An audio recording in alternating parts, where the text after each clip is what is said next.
Hello and welcome to Part 3A of the Modern Web Development Toolkit video series.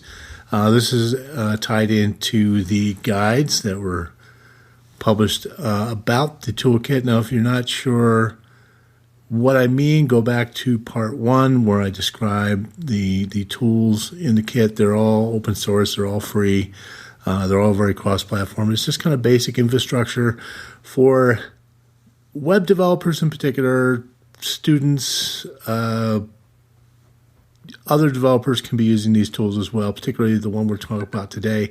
We're going to talk about setting up a development environment quickly and very easily using VirtualBox and Vagrant. First thing is, we assume you've installed the kit, which means you have Vagrant installed. And let's go ahead and type that just to make sure it's installed correctly. And if we get this usage message, then we're good. Now, there are GUIs available for managing Vagrant. Vagrant is primarily a command line tool, but you can get Vagrant Manager and other tools that'll make things, maybe make it a little easier, point and click. But we're going to assume at this point that we're just going to use it from the command line because that always works. So the configuration file for Vagrant is just a plain text file. It's called Vagrant file, surprise. And that's it. That's all you need to set up your Vagrant managed virtual machine.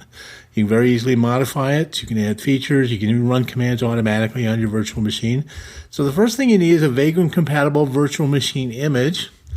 You can build your own. There's plenty of instructions for that, but we're going to be using a web development virtual machine called Scotchbox. It's really pretty cool. It's very easy to use, very easy to set up. And so let's go ahead and run that. And the way we do it is just looking at the home page.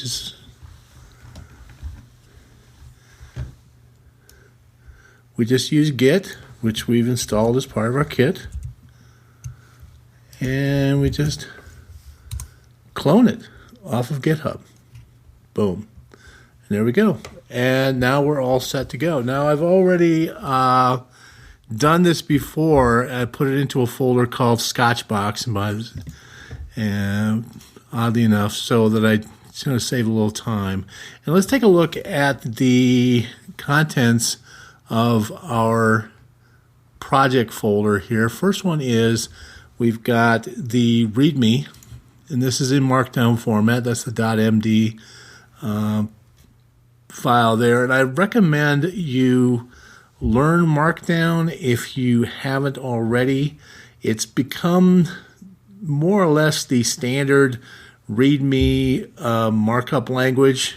It's really easy to learn.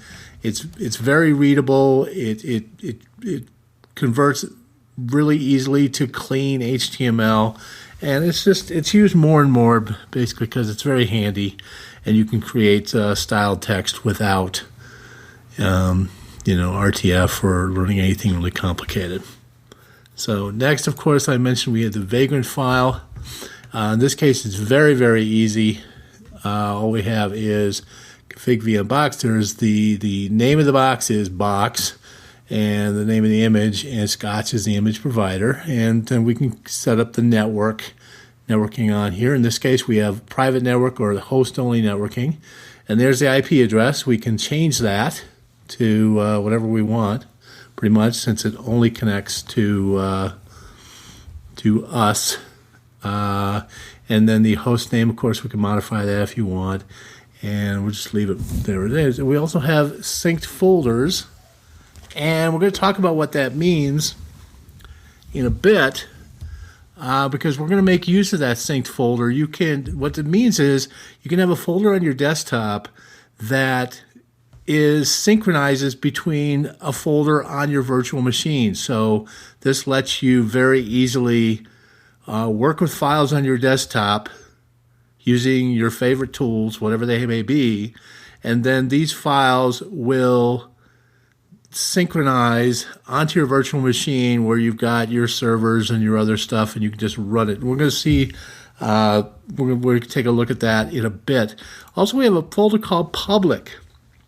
And this is a folder that's synchronized with the root folder of your web server, the web server on your virtual machine. So it's really easy to do development with your own desktop tools without having to log into the virtual machine. So you don't have to know Linux. You don't have to know a lot of fancy command line. Just put your web files under this folder and you are good to go. We already have one in there, it's index.php, and we'll see that in a moment. And we've taken a look at our Vagrant file. We looked at all of our stuff. We're going to ignore .get and .vagrant and .get ignore because those are just sort of get things. So to start up our machine, very easy. We just go into our folder where our Vagrant file is and just type Vagrant up. And if it's not there, then it's going to automatically download it, the machine image, and set it up, configure it, install it, and get it running for you automatically. It's super, super easy. This is much, much easier than pulling up VirtualBox and running the installer and then have to customize things. And now I have my virtual machine is running, and I'm just going to do a Vagrant status just to confirm that. This is probably, it says, okay, it's running. Cool. Now, moving on, let's take a look, and we've got a web server running. So let's take a look and see. Well, we remember the IP address, or I can just copy and paste it from the Vagrant file. I'm going to HTTP, and boom. That tells us that our Scotchbox is up and running. It is all working. It also gives us a list of all of the software installed. Now, I install this as a LAMP stack machine. That's Linux, Apache, MySQL, and PHP. But we also see that PostgreSQL is on there. And we've got Node, Grunt, Bower, Yeoman. We looked at those in the previous episode. We got Laravel, we have MongoDB, so we have the mean stack. Do we? Maybe.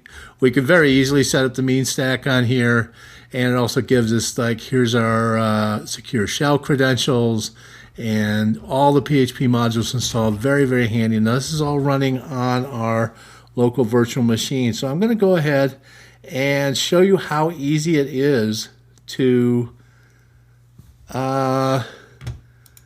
use this as a web development environment. So I'm going to go here. I could modify this file, and let me do this. Let me create a index.html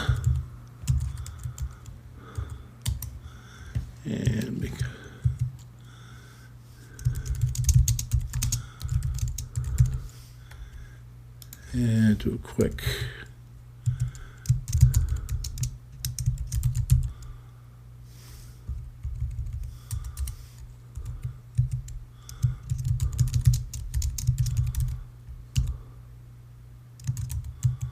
okay. So I've just created an index.html file. I've put it into my public folder. Now, just for fun, let me see if refreshing does me anything, and look at that.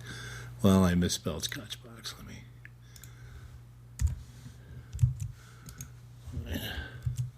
Boom. Okay, see, and that's it. That's all you need to do if you want to start doing web development using Vagrant and VirtualBox. That's it. That's all you need to do. You do not have to know any Linux commands. You don't have to install any extra software. You are good to go. Now, the next video, I am going to show you how to take it to the next level. In other words, connect to your Linux command line, install software, just kind of customize your virtual machine experience. So hang on, and we're going to get to that in a bit.